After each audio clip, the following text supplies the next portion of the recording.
আমার ছেলেকে ওরা সবাই এখনো এত ভালো আসতেছে।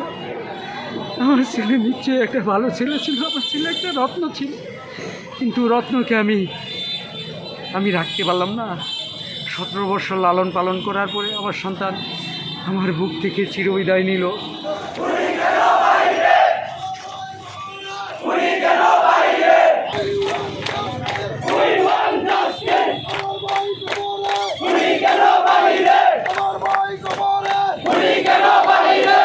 এক মাস হয়ে গেছে, কিন্তু প্রশাসন কোনো সঠিক পদক্ষেপ এখন পর্যন্ত নিতে পারে নাই।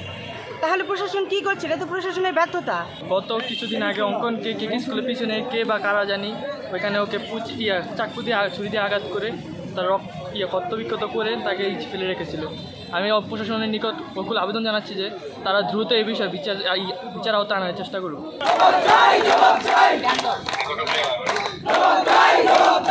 আমার সন্তানকে যারা হত্যা করলো, যারা ছুরিকাঘাত করলো, আমি কেন নাম তাদের বলবো না? প্রশাসন, পুলিশ প্রশাসন খালি এই কথাই বলে। আমি যদি নাম বলে দেই, আমি যদি সব কিছু বলে দেই, তবে তারা কি করবে? 24 ঘন্টা লাগে না।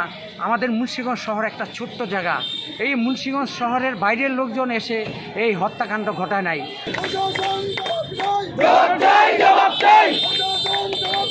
আমরা এর সাথে যারা ঘটনায় জড়িত তাদেরকে খুব দ্রুত গ্রেপ্তারের ব্যবস্থা নিচ্ছি এবং খুব দ্রুতই তারা গ্রেপ্তার হবে, তাদেরকে আইনের আওতায় আনা হবে।